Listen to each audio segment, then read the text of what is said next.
at about 8:45 in the morning. And suddenly we heard a muffled explosion and the Hmm. building sort of shuddered. And then as I'm tipping my hand toward the camera, the building just began to tip and tip and tip. David and I finally said goodbye to each other because we thought we were about to take a 78th floor plunge to the street.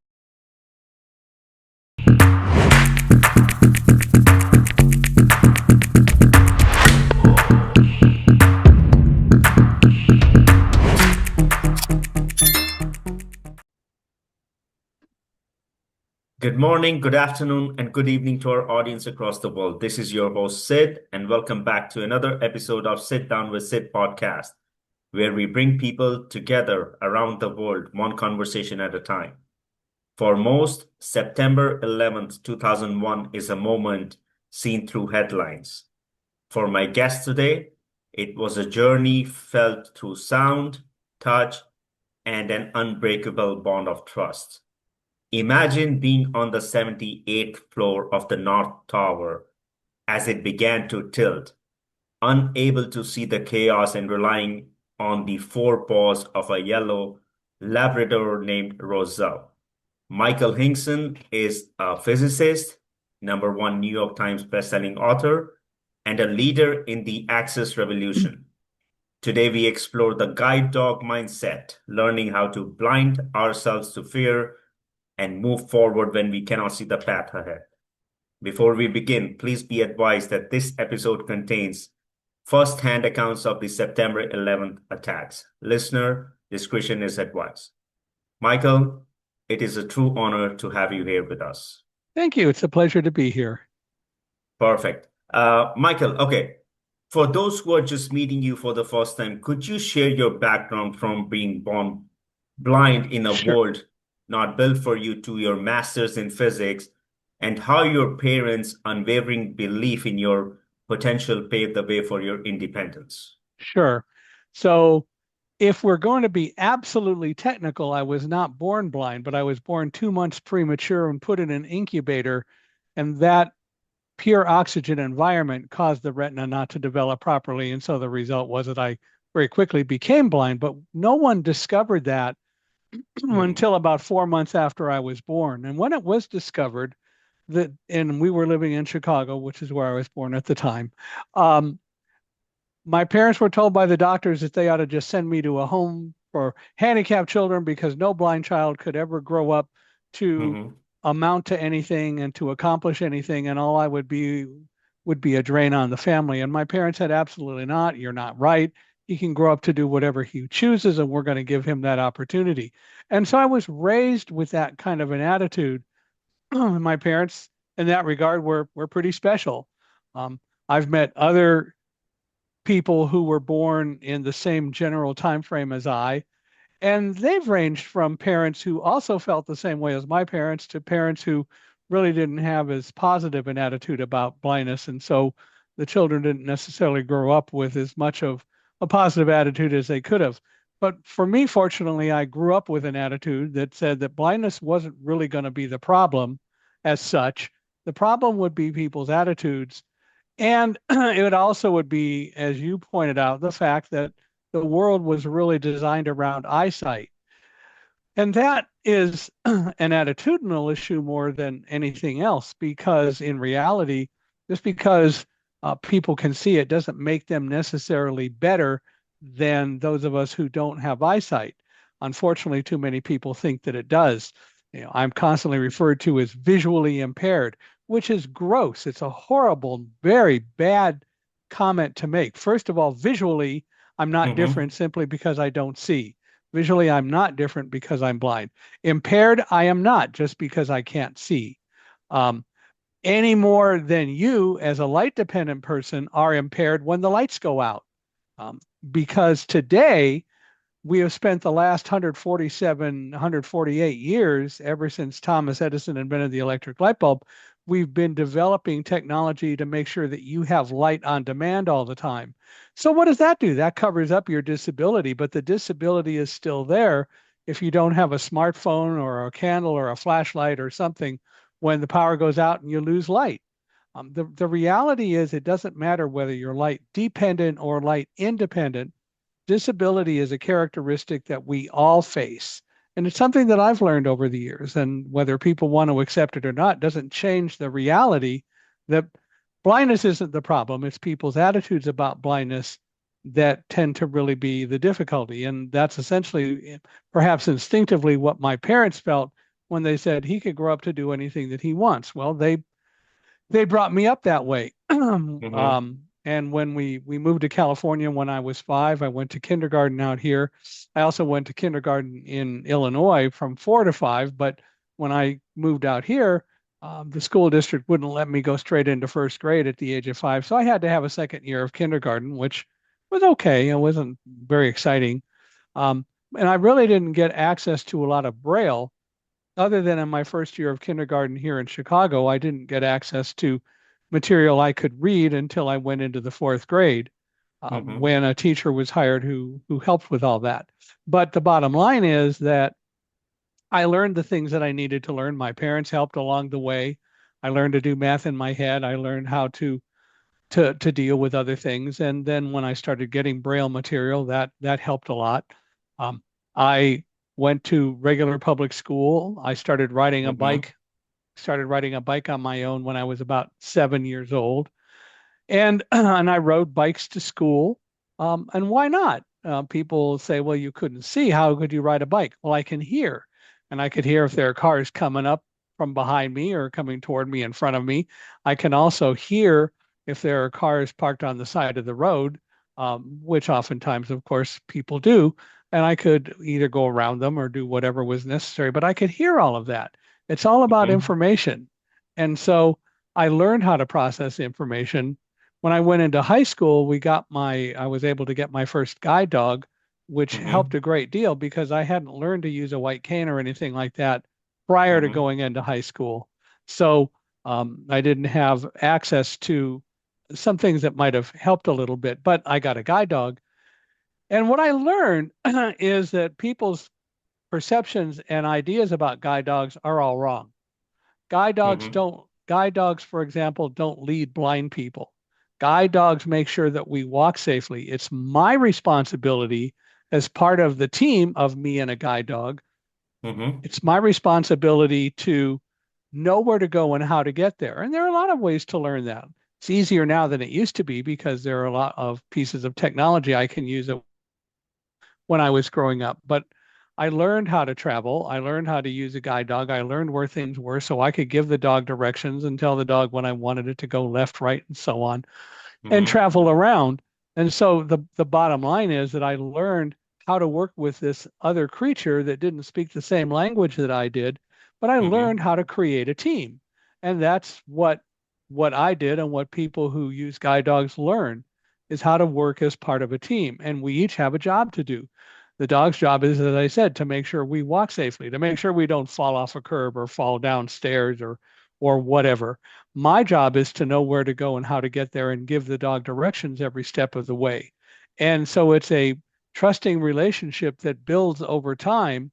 And when the relationship works and works well, it's second to none in terms of being one of the strongest teaming relationships that we see in the world. Hmm. Thanks so much, Michael, for sharing this, the wisdom of yours. I'm going to take you back to September 11th, 2001, a beautiful sunny morning here in New York City. Uh, Tell us, how was the energy that morning and what were you doing in the North Tower? Well, so Um, I had held a number of jobs in the computer field. I was very fortunate to be able to get jobs. At one point, I wasn't able to when I actually started my own company and sold early PC-based computer-aided design systems to architects and engineers for 4 years, Mm-hmm. because I couldn't get a job. People wouldn't allow me to have a job. They said, "Well, how would you get to work? You can't possibly do what we need." The Mm-hmm. prejudice about blindness runs deep. In any case, um, I was generally fortunate and able to get jobs. Eventually, a company hired me to open an office for them in New York City. That company was Quantum Corporation. I was hired in 1999. And through a lot of searching and so on, it ended up that we found the best office space available in the World Trade Center, which had suffered a small bombing in 1993. But the Mm-hmm. bombing, although it didn't do much damage, scared enough people that the occupancy rate in 1999 and into 2000 was 80%. So I got a great rate on office space. We opened our office in August of 2000, and I hired people to come in and be a part of the company. Because I was the Mid-Atlantic region sales manager. It was my job to do that and bring people in, and so I did. And so we brought people in. They sold. I worked with them. I had my way of selling, and I realized that a lot of the ways that I sell are probably different than what most people do, because I'm not using eyesight. I use other techniques and tools, which oftentimes gives me insights that sighted salespeople don't have. And the result of all that was that I learned to tell every salesperson that I ever hired, my job is not to be your boss, but to augment what you do by blending your skills and my skills together.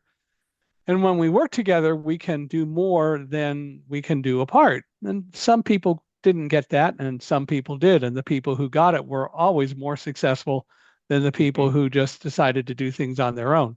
But anyway, um, in August of 2001, Ingram Micro, one of our major product distributors, asked if we would conduct some sales seminars to teach reseller partners how to sell our products and how to um, go off and integrate us into other systems that they might be selling and so on. So I agreed to do that. And I also contacted, once we agreed on it, David Frank, who was in charge of our sales and distribution models from our corporate office out in California. And David said that he wanted to come back to be a part of the seminars. And what he would do would be to talk about pricing and the pricing models and so on. Of course, I was going to be the major contact because I would be working with these people. As you pointed out earlier, I have a master's degree in physics and a secondary teaching credential as well. And my master's degree in physics gave me a great appreciation for technology. And of Mm-hmm. course, also working with computers and so on helped a great deal. And so I was able um, to interact with a variety of people. I was able to interact technically, and that allowed us to move forward and do the things that we needed to do, including on September 11th. So what we were going to do that day was to have these seminars. I had Mm-hmm. a presentation all prepared. I had a laptop projector that we set up. I had a very detailed Braille script that had everything in it, including not only the words that were going to appear in each slide on the screen, but it would have descriptions of the pictures.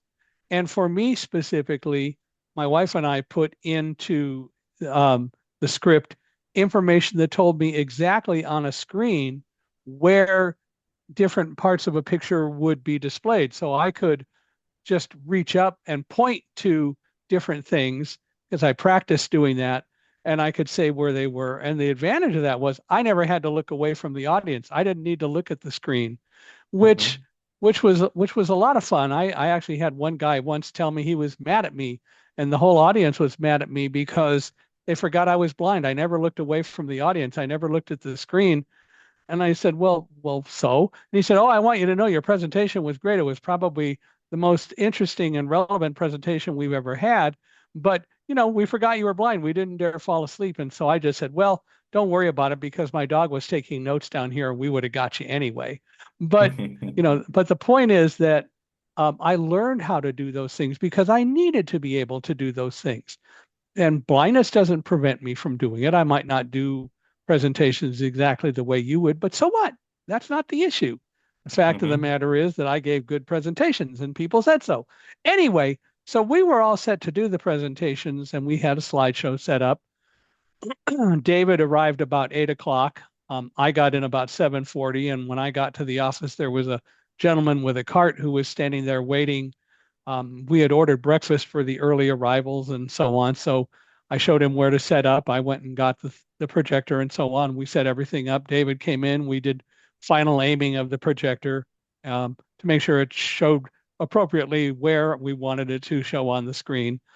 And we had some early arrivals from Ingram Micro who arrived.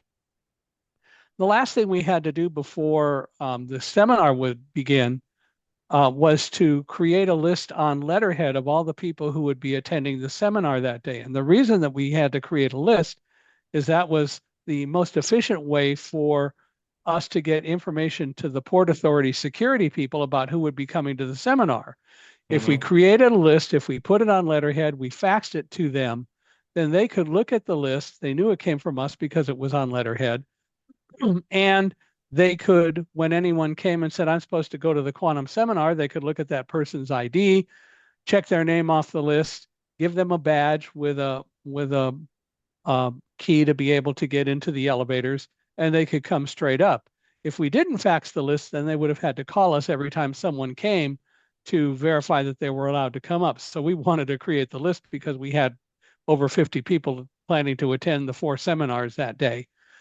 So I was literally reaching for letterhead at about 8:45 in the morning, letterhead that we could put in the printer and print the list, when suddenly we heard a muffled explosion and the Mm-hmm. building sort of shuddered. And then as I'm tipping my hand toward the camera, the building just began to tip and tip and tip. We probably moved, I say about 20 feet. I don't know, but that's my Wow. estimate. Um, but tall buildings like that are made to tip. Now, I should explain that one of the things that I did, and as I pointed out, I learned about dealing with slide presentations and doing the things that others would have to do. So I needed to, but I also was the leader of that office. And so I needed to learn all I could to be able to do the same things that any leader would have to do. So I Mm-hmm. spent time learning about the World Trade Center. I spent time learning where different offices were. I spent time learning about the emergency evacuation procedures and becoming emergency prepared and so on, talking to the Port Authority security police, the fire departments, and so on. So I knew, for example, that the buildings would be able to buffet around in windstorms, and they were made to do that. And I knew Mm-hmm. why, because they're built with expansion joints, and so they're flexible. And when the building was hit, the building tipped because it was made to tip. Um, although it tipped quite a ways. And eventually, David and I, who were at that time standing at opposite ends of my office, I was standing in a doorway and he was just holding onto my desk. Roselle, my guide dog at the time, was asleep under my desk. And David and I finally said goodbye to each other because we thought we were about to take a 78th floor plunge to the street.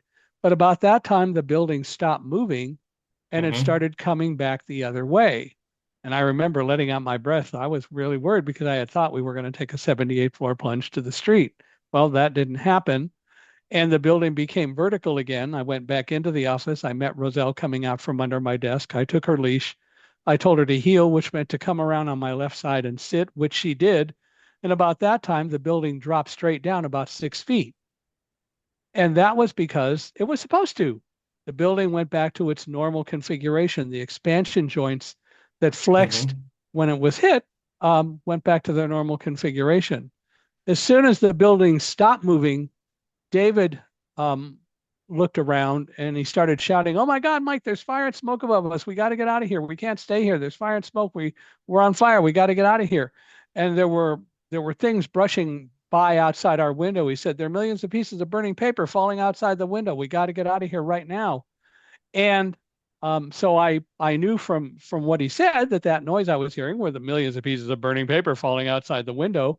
He told me he was seeing fire and smoke above us and so on. So clearly the building was on fire. And he kept saying, "We got to get out of here right now." Meanwhile, I was saying, "Slow down, David. We'll get out, but hold on. No, we got to get out of here right now. The building's on fire." Slow down, David. You get the picture of what's happening. The problem is, well, let me do it this way. Um, Finally, David used what I like to call the big line. "You don't understand. You can't see it." How Mm-hmm. quickly we go back to normal attitudes. Blind people can't see it. They don't understand. The problem wasn't what I wasn't seeing. The problem was what David wasn't seeing. Specifically, I knew everything that David was yelling about because there were millions of pieces of burning paper falling outside the window. He saw fire and smoke. Clearly, something was going on. The building had tipped and so on. But what David wasn't seeing was my guide dog, Roselle, just sitting next to me, wagging her tail, going, "Who woke me up? I was sleeping here and somebody woke me up. What's going on?" And not giving any indication of fear. She wasn't smelling smoke. I wasn't smelling smoke. She wasn't showing any fear at all, which told Mm-hmm. me that whatever was going on wasn't such of an imminent threat that we couldn't try to evacuate it in an orderly way. And I finally got David to focus. And I said, David, we've got guests here. Get them to the local and nearest stairwell. Start them down the stairs. Do not let them take elevators, because I had learned that, especially with fire around, if elevators became infested with fire that got into the elevator shafts, then anybody in the elevator cars would probably die. So David left. He took our guests that we had in the conference room, got them to the stairs. Meanwhile, I called my wife Karen at home to let her know that there'd been an explosion or something was going on. We had no idea what. Of course, Mm-hmm. people always say to me, well, you didn't know what was going on because you couldn't see it. Excuse me, the last time I checked, and I say this constantly, and I hope someday people will really get it. Superman and X-ray vision were fictitious and are fictitious. It wasn't that I didn't see what was going on. No one knew what was going on. We were on the 78th floor on the south side of the building. The aircraft hit on the north side of the building, roughly around the 96th floor. Unless you can Mm-hmm. see through concrete, rebar, and steel, you wouldn't know what was going on. And the reality is that, and I'll show you this in a moment, no one knew. Mm-hmm. Anyway, I reached Karen. I told her that there had been an explosion or something. Of course, she wanted to know more. And I said, look, I don't know anymore. The media Mm-hmm. hadn't got the story yet, so it wasn't on the television. So we disconnected. David came back. We swept the office, make sure there was no one else there, and so on. Then we went to the stairs and we started down. Almost immediately, I began smelling an odor, and it was an odor that seemed familiar, but I just couldn't place it. It took Mm-hmm. me about 4 floors before I realized that what I was smelling were the fumes from burning jet fuel. And when I observed that to other people who were on the stairs with us, I mean, there were a lot of people on the stairs, they said, yeah, Mm-hmm. we were trying to figure out what that was. You're right, it's burning jet fuel. We must have been hit by an airplane. You see, no one knew. But we Mm-hmm. figured out an airplane hit the building, and that's why we were smelling jet fuel. We didn't know why an airplane hit the building, how serious it was, or anything. We did know because David, having looked out the window, saw that there was fire and smoke above us, Mm-hmm. but that's all we knew. And so the bottom line is we figured we were hit by an airplane. We had no more details than that. And we knew we had to go down and get out, which we started to do. So we traveled down. We got down about 10 floors when a woman behind me on the stairs suddenly stopped and said, I can't go on. We can't make it out of here. I can't breathe. And literally, I stopped and turned around and I said to her, come on, you're okay. You can keep going. Let's go. Roselle gave her some kisses. Other people helped and encouraged her. And finally, she was able to continue going down the stairs. Then we got eventually to the 50th floor. And Mm-hmm. David, my friend said, Mike, we're going to die. We're not going to make it out of here. And I said, David, stop it. If Roselle and I can go down these stairs, so can you. And I Mm-hmm. snapped at him as loudly and as sharply as I could, literally because I needed to get him to refocus. And he told me later that that made him refocus.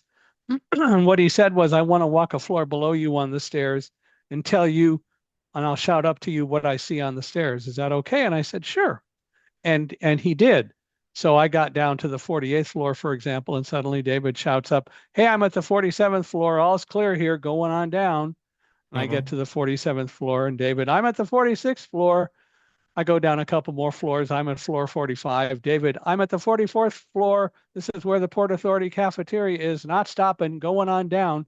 David sounded really confident. He sounded good.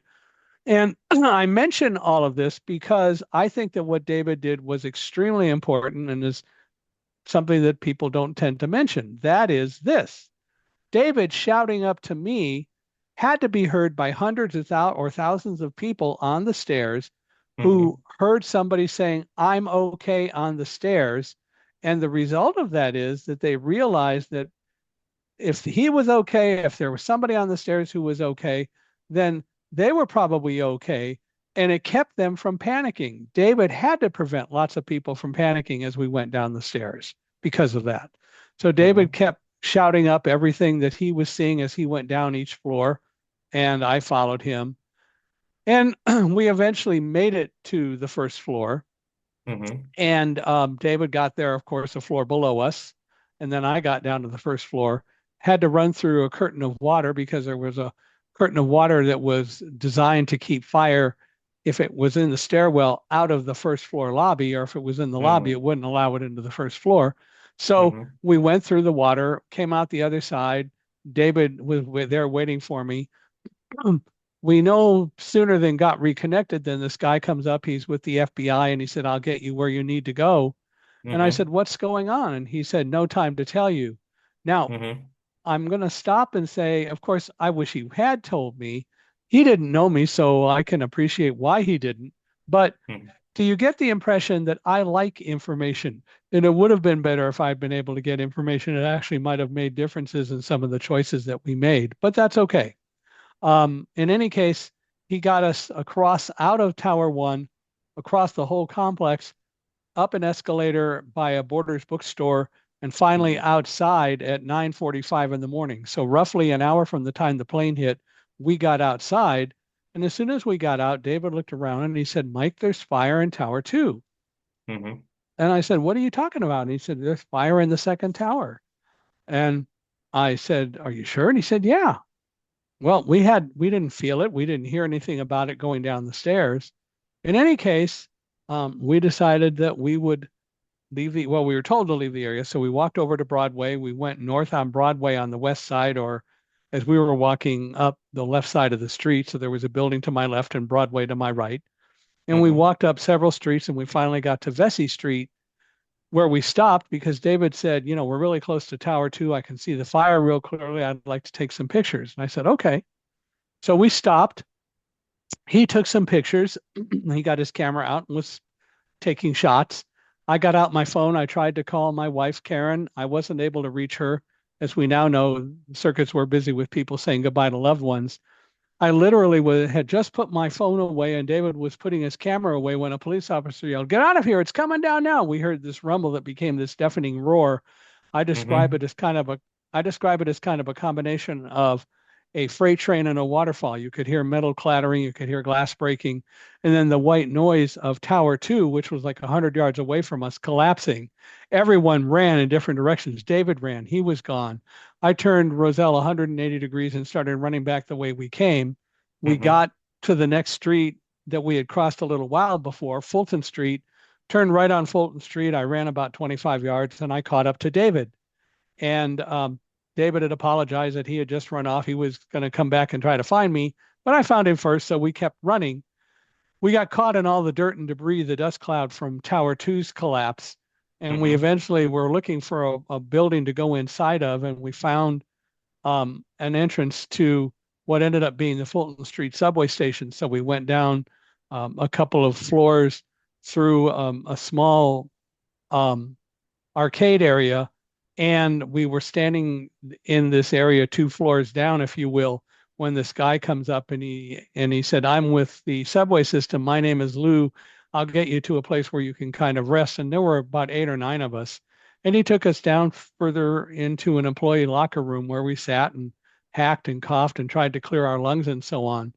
Mm-hmm. We were there about 10, 15 minutes when a police officer came and said, "You need to leave the area now. It's clear up above."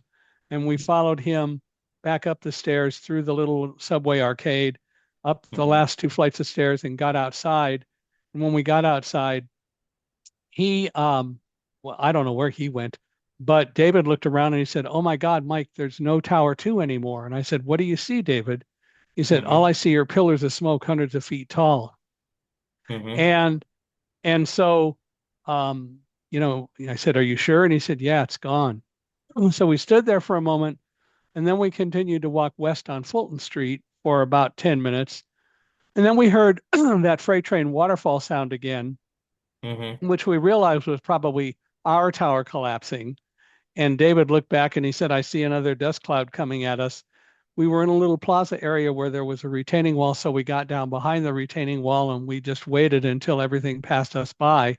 And then we Mm-hmm. got up and we stood up and David looked around and he said, "Oh my God, Mike, there's no World Trade Center anymore."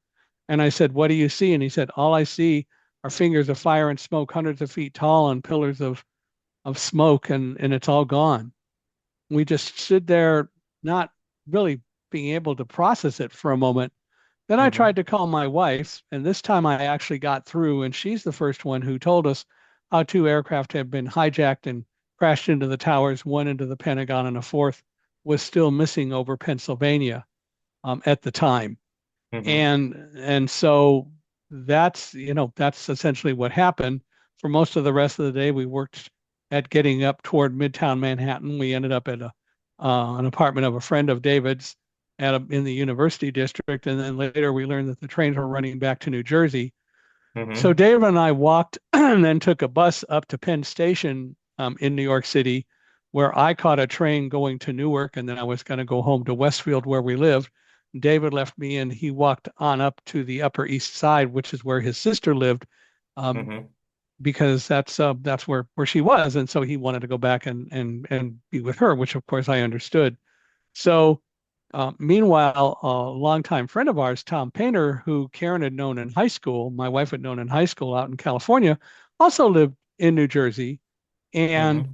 Tom had come down to be at our house, not even knowing at the time whether I was working at home, working in the World Trade Center, or out somewhere or whatever. So he drove Karen in our van. I should explain that Karen was lived in a wheelchair her whole life. So we had an Mm-hmm. accessible van, but Tom could drive it, and we'd had pedals and all that as well. Anyway, so Tom drove Karen down. They picked me up. We went home, and as soon as we got home, I took Roselle's harness off. I was going to take her out, but before I could do that, she jerked away and she ran off. She grabbed her favorite tug bone and started playing tug of war with my retired guide dog, Linny, who was still living with us at the time. And as I learned later, the thing is that dogs don't do what if. We what if everything to death. But for Mm-hmm. Roselle wasn't threatened. It was over. And she went back to playing because it's done. I'm home. She eventually did go outside, but the bottom line is that she wanted to go play and she did. So essentially, that's what happened. The media heard about my story because I contacted Guide Dogs for the Blind, where I've gotten all of my dogs, and the director of public information there, Joanne Ritter, wanted to put out a story, which she did. And that also ended up getting us on Larry King Live on the 14th of September for the first of five interviews with Larry. And then other media heard about us and started calling and wanting to talk. And then I started getting phone calls from people saying, we'd love to hire you to come and talk to us about what we should learn from September 11th. And so I started doing that. And by the beginning of 2002, a few things happened. Guide Dogs for the Blind asked if I would come out and be a public spokesperson for them. Karen wanted to move back to California. We both really kind of did. We had enough of the cold weather of New Jersey. So we moved to the North Bay in Northern California. I joined Guide Dogs, but I also was getting speaking requests. And so the result was that I also continued to become a public speaker. And so by the beginning of 2002, I was a keynote public speaker and I was working at Guide Dogs for the Blind, which I did for 6.5 years. And then a new CEO came on who decided that they didn't need a spokesperson anymore. So in late June 2008, my job officially ended at Guide Dogs. And so I just became a full-time public speaker, which was no problem. And I've been doing it ever since. So literally, I've been a keynote speaker since the beginning of 2002.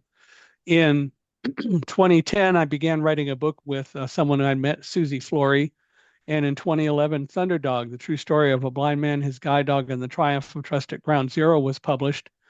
Larry King had agreed to write the foreword for that book, and he did. And that book became a #1 New York Times bestseller. And then 2 years later, we wrote a book for youth called Running with Roselle. And I wrote that with a person who knew more about writing children's books than Susie. It was a person Susie recommended. So we published Running with Roselle. And then in 2020, when the pandemic hit, I realized that there are going to be a lot of people who are living their lives way too much in fear. And I go back to the lessons I learned from Roselle and my other guide dogs. Things like, we what if everything to death? Well, what if this happens? What are we going to do? If that happens, what are we going to do? Well, what about this? We worry about everything, and the fact is we don't have any control over like 95% of all of those things. So why are we afraid of them? We need to learn how to not be afraid. We need to learn how to not what if everything, but rather focus on the things over which we truly have control and leave the rest alone. It doesn't mean we're not aware of them, but we don't have to fear them. We don't have to worry about them because we're not going to be able to control them anyway. That's one lesson I learned, and I learned a lot of others. And so when I began writing with Carrie Wyatt Kent, the new book in 2020 entitled Live Like a Guide Dog, True Stories from a Blind Man and His Dogs about being brave, overcoming adversity, and moving forward in faith, we really made it about lessons I learned about living life from working with 8 guide dogs and also from my wife's service dog. And we wrote all of that to help people learn that in fact fear isn't something that you need to worry about. Um, the reality is the only thing we really have to fear is fear itself, and we shouldn't fear fear. What we Hmm. really need to do is to learn that in reality, fear can be a very powerful tool to help us if we use it to focus rather than letting it overwhelm or, as I put it, blind us. And Live Hmm. Like a Guide Dog has lots of lessons that hopefully will help people learn how to do that. So Live Like a Guide Dog got published in August of 2024, and so it is also out there. And essentially, that's our story in a nutshell. And I continue to travel and speak and enjoy it. Wow. I have some few follow-up questions on September 11th. I mean, the world around you was descending into panic, but your demeanor seemed to be calm. You were leading the way, you and Roselle. Do you think is a part of your training as a physicist helped you stay objective and calm during this time? Well, one of the things that I learned a lot from a lot of physics professors was pay attention to details. Every professor pounded that into all of us. They said, for example, you could mathematically get the right answer to a problem, but if the units didn't work, if, for example, if you were trying to compute acceleration and you didn't get meters per second squared, then you're doing something wrong, even if you got 9.8 as the mathematical part of it. So you really have to pay attention to the details. And so that helped me a lot. Why was I calm on September 11th? I was focused Hmm. and calm on September 11th because unlike sighted people who rely on reading signs and relying on something to tell them where the emergency exits were and are and what to do in an emergency, mostly which they don't really get from signs anyway, I focused and learned all of that. So when something happened, a mindset kicked in and I was able to function. I was able to focus and I paid attention to the details. Oh, I'll guarantee you that I was listening every second as we went down the stairs, listening Hmm. for any creaking and groaning of the building or anything like that.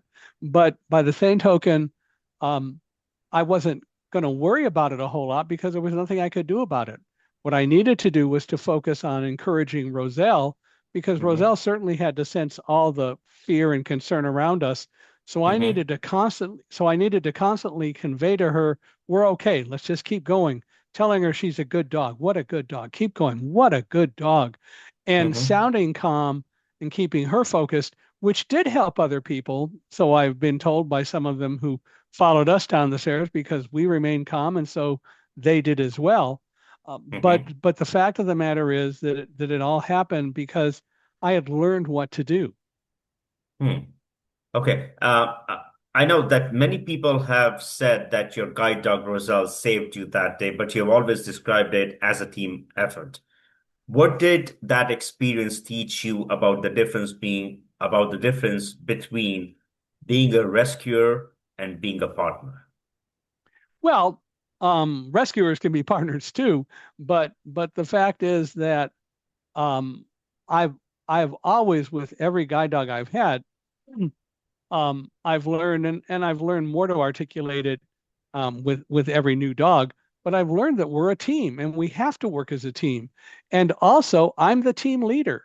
The dog wants Hmm. me to be the team leader. The dog wants me to set the rules and tell the dog what I expect and be very consistent about that so that the dog will be able to do its job and know that I respect that and that the dog in turn also respects me in the job that I do. So Hmm. the reality is, people say, well, the dog saved you. Well, you know, um, there is only one specific time that I can point to on September 11th when I think that the guide dog was an extra advantage. And that is when we were running away from Tower 2, if I had Hmm. been using a white cane instead of a dog, it would have been probably pretty easy for somebody to step on that cane and break it. And then where would I be? Whereas Hmm. with the guide dog, I was able to focus, but and travel down the stairs better, or not down the stairs, I'm sorry, but travel running away from the debris falling all around us when Tower 2 was collapsing.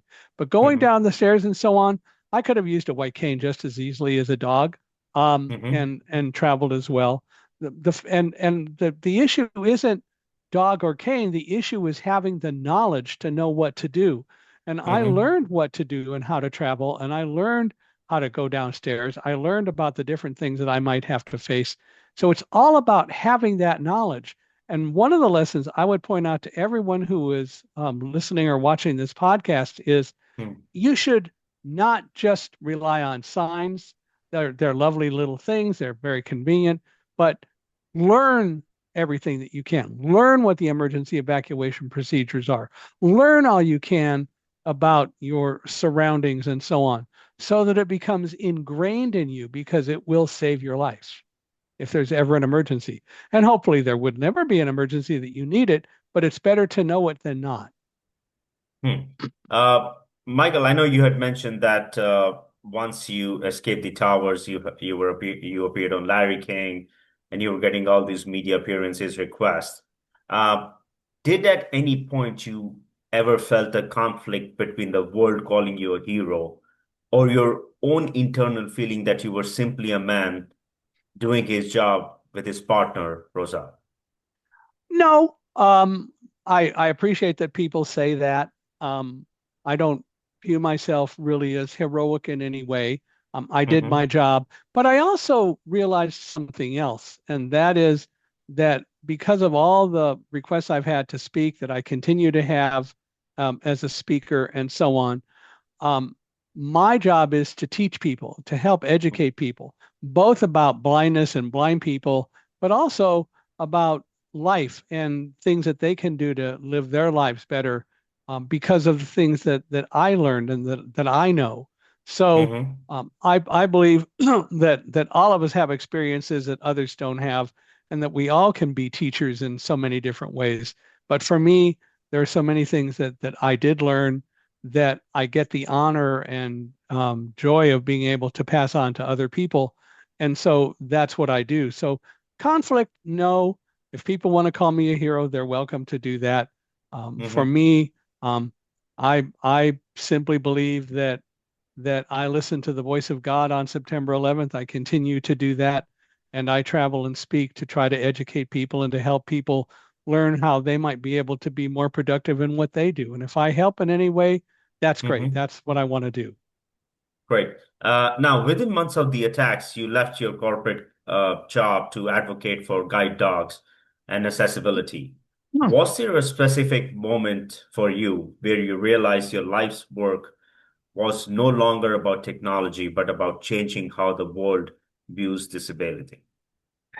I don't know if there was one specific moment. I think probably the kind of thing that happened was by November of 2001, we were getting Hmm. lots of calls for interviews. A lot of people were coming wanting to talk. And also I was getting a significant number of people who wanted me to come, and they wanted to hire me to talk about teamwork and trust and lessons that I learned about leadership and so on. And so it just kind of was a natural progression to realize that maybe a door was closing and a new window was opening, which Alexander Graham Bell talks about. One door closes and a new window opens, and that was what was happening for me.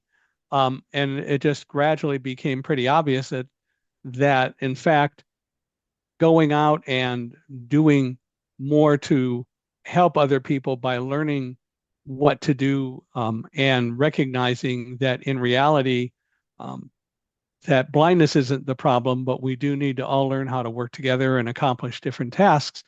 And Hmm. that people wanted me to come and do that. If I took that in the right vein with the right attitude, not being conceited because I'm great or anything like that, but rather, okay, if I can be a teacher and help, then I want to do that. I always liked to teach anyway. So for the last 24 years, as far as I'm concerned, I've been a great teacher. Well, not a great teacher, but I've been a teacher full time and I enjoy it. It's a lot of fun. Huh. I have a couple of more questions before we wrap this up, Michael. I want to talk about artificial intelligence. It has evolved rapidly over the last few years. In your view, do you think is artificial intelligence currently acting as a bridge for the blind community, or is the technology inadvertently creating new biases that we need to be worried about? Probably both. Look, artificial intelligence does a lot of useful things. I work with a company called Accessibe, Accessibe. And Accessibe began by developing um, technology based on AI that could go to a website and fix a lot of the things that made the website inaccessible.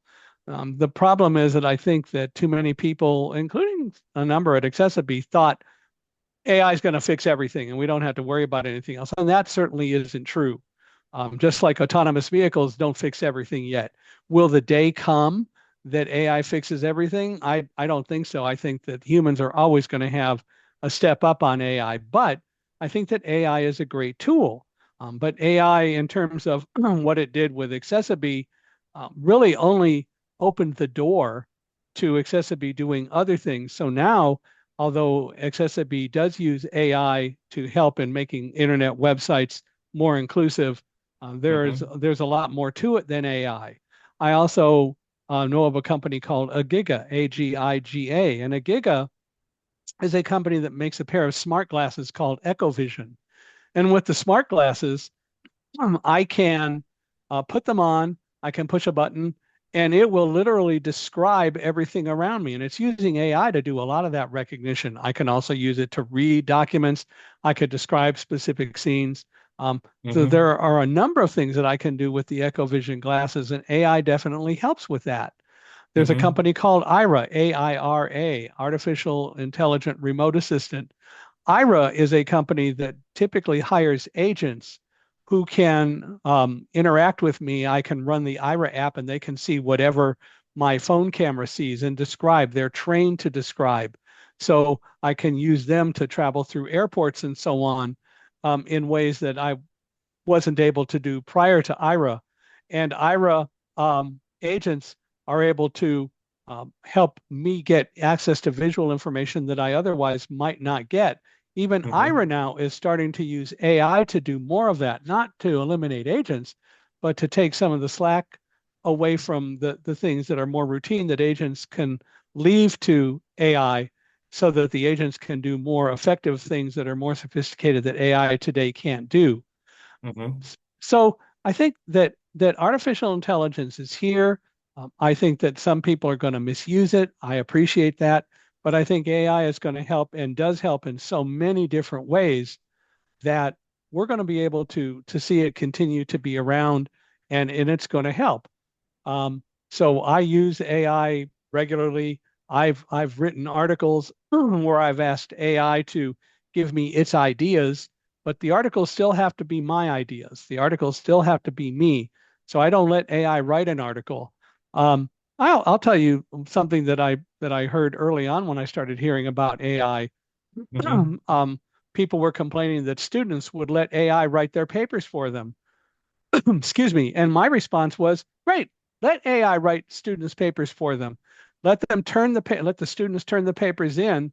Then what the teacher should do is take a period and give each student a minute to come up and, in their own words, defend the content that the paper had in it, even though the paper was generated by AI. You're going to find out Hmm. very quickly what students really know their content and what students just left it up to AI. And so I think there are ways that even with some of the misuses that we can deal with them, but I think that AI offers a lot of value.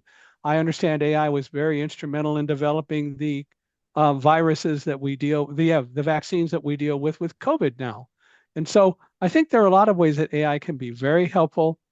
It can contribute a lot, but it is a tool, and it's up to us to use it and use it wisely. Great. Last question, Michael, for you is when people look back at the story of Michael Hingson and Roselle 50 years from now, what is the core lesson about human resilience that you hope remains at the center of that legacy? I think that the most important thing that I can convey to people, and I hope that they will remember, is that we are able to do what we choose to do. We can accomplish many things. We usually underrate ourselves, but if we work together, if we develop trust and teamwork, we will be a lot stronger. Dogs love unconditionally, but dogs don't trust unconditionally. But the difference between dogs essentially and people is Hmm. we've just learned to not be interested in trust. We've just learned not to trust anyone because everybody's got a hidden agenda. Well, that's not true. And what we need to do is to learn how to trust more. And we need to learn how to be open to trust. And if somebody doesn't earn our trust, then they don't, and we should move on. But if somebody can earn our trust and we can earn their trust, what a wonderful relationship it is. So if I want people to remember anything about me in 50 years or more, and frankly, I hope I'm still around to hear it. I believe that the fact is that teams are stronger than individuals, and we can all form teams. And what we need to do is to learn more about working together, and not make so many assumptions about people, but take people as they are and learn with them and from them, because it'll make us a better world all the way around. Hmm. Michael, thank you for your bravery, not just for what you did in that stairwell on September 11th, 2001, but for the bravery it takes to challenge the way the world sees ability every single day.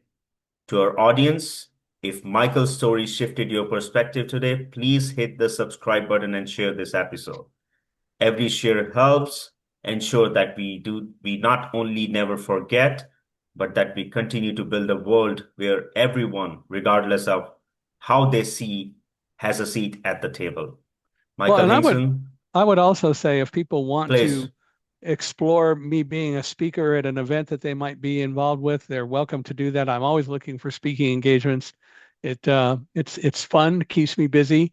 They can reach Mhm. out to me at speaker, SPEAKER, at Michael Hingson, MICHAELHINGSON.com, or they can go to www.michaelhingson.com.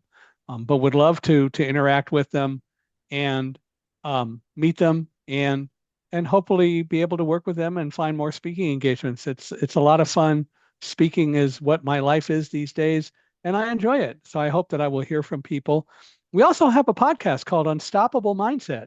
And if anyone wants to come on the podcast, just email me and we'll talk about it. Perfect. And Michael, we are sharing all the links in our description so people can contact you as you had mentioned. Uh, Michael, thank you so much for your time and thanks for sharing your story with us. Thank you very much. It's been an honor to be here. Thank you. Take care. Bye bye.